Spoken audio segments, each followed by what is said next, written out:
Bioteknologi berasal dari istilah Latin, yaitu bio yang artinya hidup, teknos yang artinya penerapan, dan logos yang artinya ilmu. Sehingga bioteknologi dapat diartikan sebagai ilmu yang mempelajari penerapan prinsip-prinsip biologi. Bioteknologi merupakan rekayasa terhadap organisme dengan memanfaatkan prinsip-prinsip ilmiah untuk menghasilkan suatu produk maupun jasa bagi kepentingan hidup manusia melalui sistem ataupun proses biologis dengan cara meningkatkan potensi organisme. Bioteknologi digunakan untuk menghasilkan produk yang dapat digunakan untuk manusia dengan cara pemanfaatan mikroorganismenya.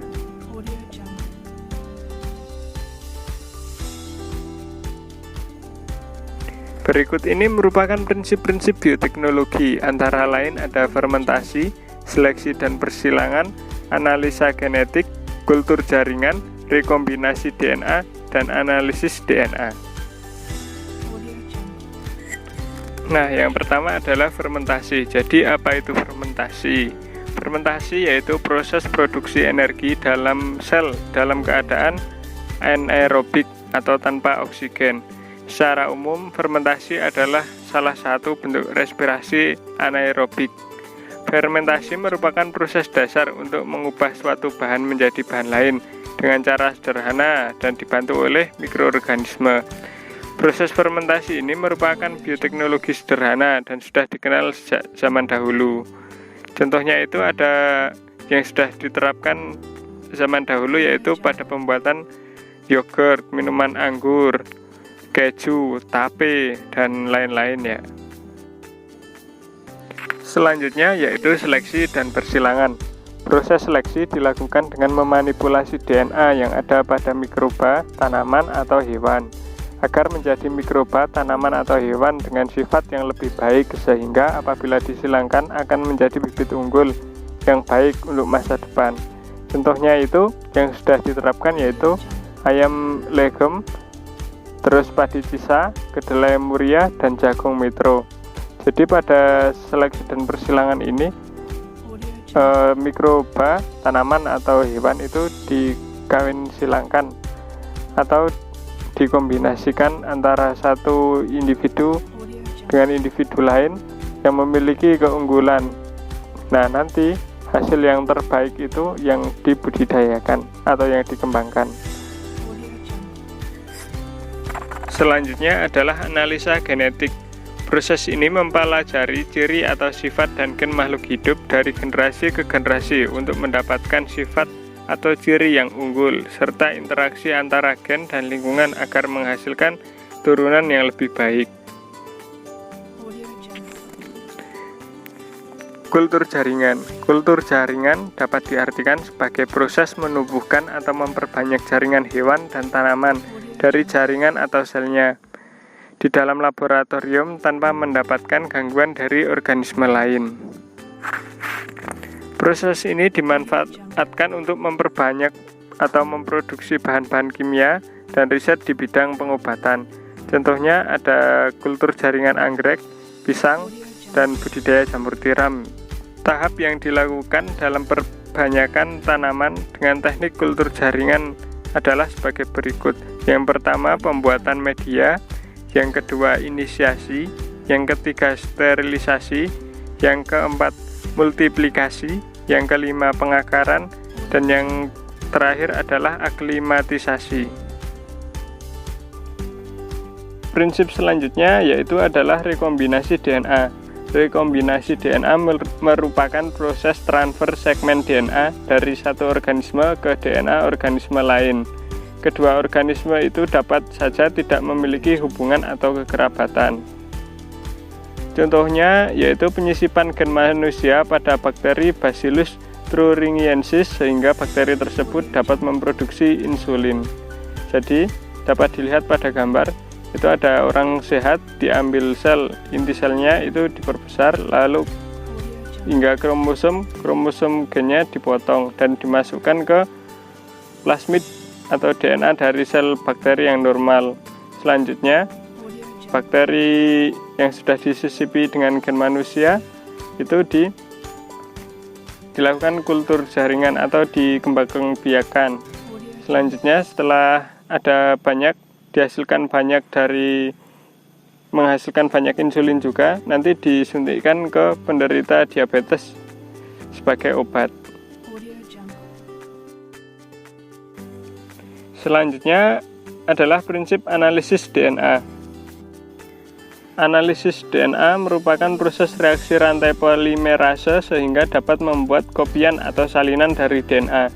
Proses ini berguna untuk memetakan DNA sehingga dapat diketahui dengan pasti adanya DNA dari satu organisme untuk menentukan gen keturunannya. Teknik ini biasanya digunakan untuk mendapatkan atau mengenali DNA dari korban-korban kecelakaan yang sulit diidentifikasi oleh tim forensik, atau mengenali hubungan kekerabatan seseorang. Jadi misal ada suatu kecelakaan pesawat, terus ditemukan mayat tanpa identitas, itu nanti bisa diketahui identitasnya melalui analisis DNA. Ada lagi, apabila ada seorang anak terpisah dari orang tuanya, lalu hingga dewasa dia tidak mengenali orang tuanya, kemudian merasa ada kedekatan dengan seseorang atau merasa bahwa seseorang itu adalah ibunya, nanti bisa dicek DNA.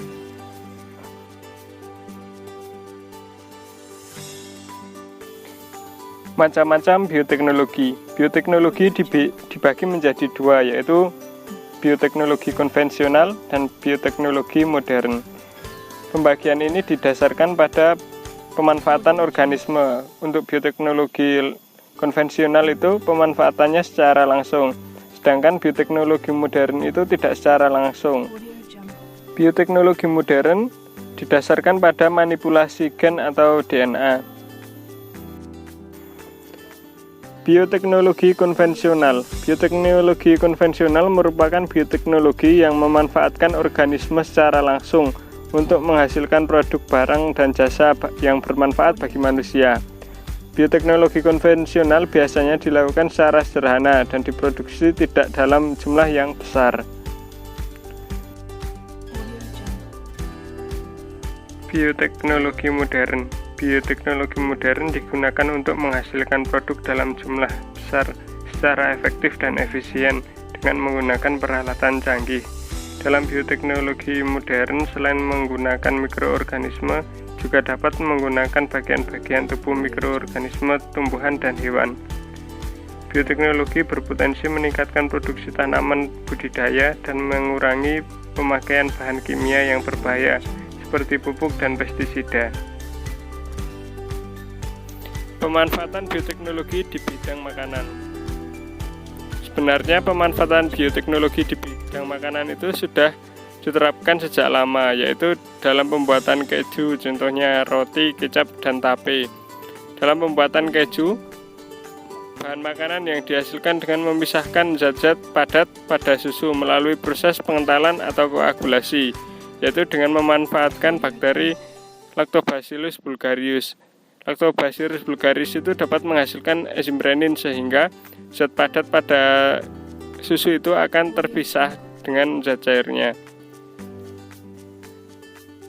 Selanjutnya yaitu dalam pembuatan roti. Pembuatan roti menggunakan pemanfaatan peristiwa fermentasi yang dibantu oleh yeast atau kamir. Fermentasi akan menghasilkan karbon dioksida yang menyebabkan roti bisa mengembang dan alkohol yang membuat aroma dan rasa khas pada roti. Pada pembuatan kecap merupakan salah satu produk hasil bioteknologi yang terbuat dari kacang kedelai melalui fermentasi dengan jamur Aspergillus wenti. Selanjutnya adalah pemanfaatan bioteknologi di bidang pertanian. Yang pertama ada kultur jaringan. Kultur jaringan adalah membudidayakan suatu jaringan makhluk hidup menjadi individu baru yang mempunyai sifat sama seperti induknya. Contoh dari kultur jaringan itu yaitu pada budidaya jamur. Biasanya mereka menggunakan teknik kultur jaringan atau dalam budidaya anggrek. Selanjutnya adalah pembastaran. Pembastaran atau persilangan merupakan perkawinan antara dua individu tanaman yang berbeda varietas, tetapi masih dalam satu spesies untuk menghasilkan tanaman pangan yang varietas yang unggul. Dengan pembastaran ini biasanya misal tanaman itu akan didapat tanaman yang lebih kuat terhadap cuaca ataupun terhadap hama.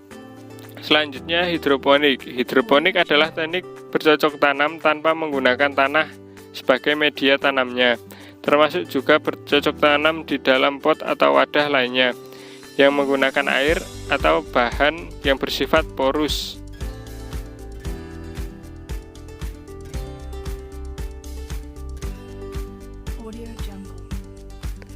Penerapan bioteknologi selanjutnya adalah di bidang industri.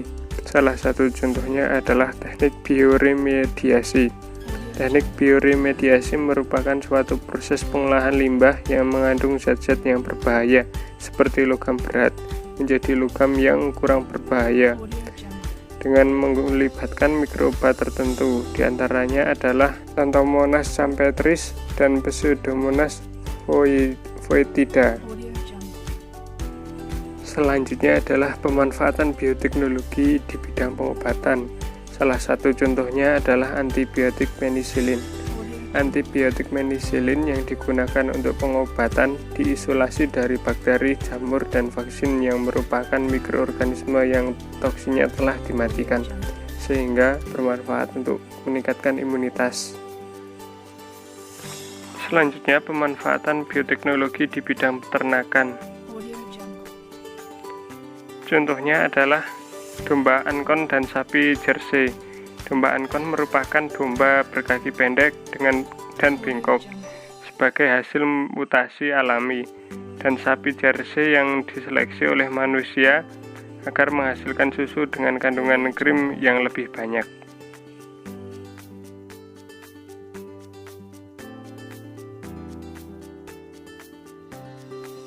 Audio Jungle.